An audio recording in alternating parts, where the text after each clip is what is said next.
আমাদের গাছ লাগানো। আমার আজকে বার্থডে 2/10/1994।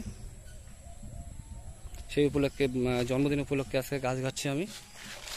শালের চারা 10টা আর কাঁঠালের চারা 20টা। গর্ত খোলা চলছে এখন। এই হচ্ছে আমার বাগান।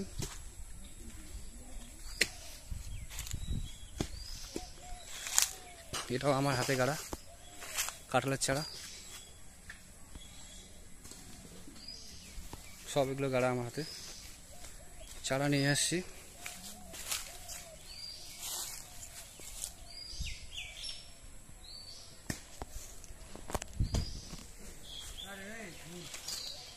খোর না খোর,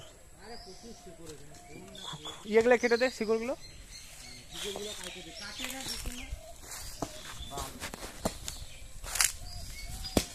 ওইটা অত অত দূর যাওয়ার দোকানে, ওদিকে যাস কেন?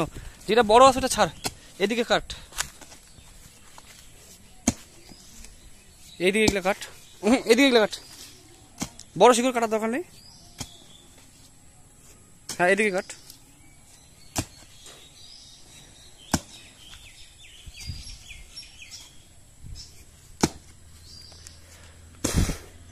কোদাল ভেঙে যাবে, জ্যাঙ্গুলো ছোট হচ্ছে, কোদাল ভেঙে যাবে।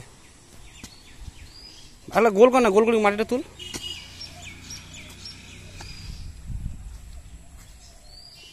গর্ত প্রায় খোঁড়া শেষের দিকে প্রায়, আর সেটা